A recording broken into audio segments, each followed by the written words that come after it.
Hey, problem solvers. Design thinking is a valuable tool for innovation big and small.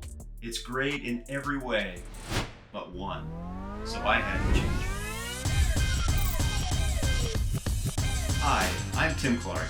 I teach design thinking and help product creators go from guessing to confident so they can make products that inspire their customers. I've used design thinking as a product designer for many seasons.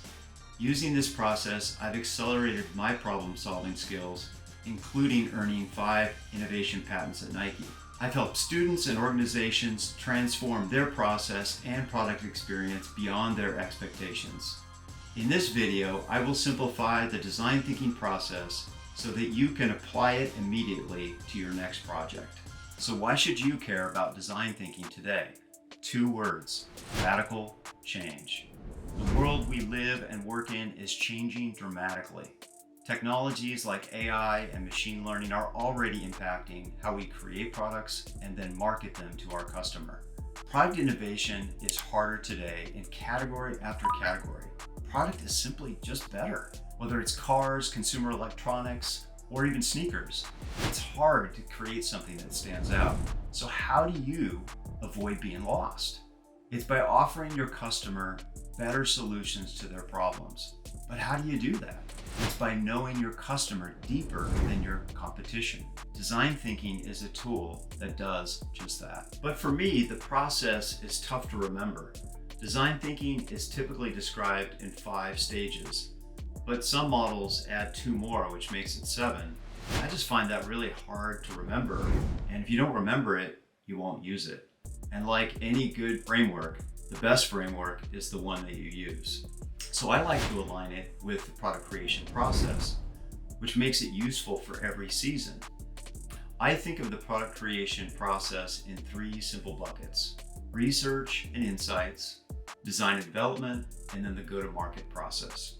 So for me, I like to think of design thinking in 3 steps, each aligned with the product creation cycle: see, solve, and story. And to make the process even easier to remember, hey, I'm a visual person, I've added metaphors: sight, diamond, boombox. Now let's dig into each stage and how those metaphors relate. To have sight, to truly see, means we have empathy. It requires curiosity, vulnerability, and perception. Human understanding is needed to see the other person's point of view. And like sight, it's easily fooled, so multiple perspectives help us see clearly. For it's not about us. We need to eliminate bias. And when we see the deeper motivations, the deeper truths, we understand the why that matters to the other person. And once we have that, we have a very, very strong brief. A diamond starts as a hunk of pure carbon deep in the earth. Add to it the right pressure and temperature, and a transformation occurs. But it's still a messy process to bring it to the surface. And when you see it, its form is very unremarkable. This is much like bringing ideas to be final products. We start by brainstorming. Here we are inviting as many ideas from as many perspectives as possible. We are going wide here. Brainstorming is all about expansion. Next, we prototype. Here we build to think. And much like those early diamonds, our ideas are very rough, but we are sorting out the best.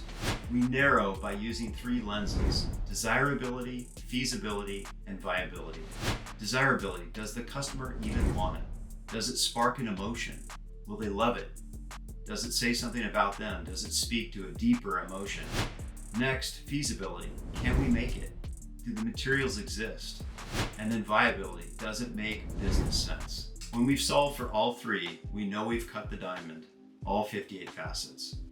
Next is amplifying your story. And the boombox in its day meant you were seen, you were noticed. You could tell your story, make some noise, and stake your territory. Kind of like launching a product today. For crafting our story, we return to our brief, which has the strong why speaking to the motivation for our customer. It also highlights the problem which we have now solved. Now, with this rich and enduring story speaking to benefit emotions, and motivation, we're ready to go to market. See, solve, and story are 3 simple ways to apply design thinking to your next project. Want to learn more about design thinking? I've prepared a free PDF where I'll show you 5 simple and actionable ways to improve your innovation skills. Be sure to click on the link below in the description. Also, I would love to hear your comments. Do you have any questions about design thinking? Be sure to leave some questions in the comments below. See you next time.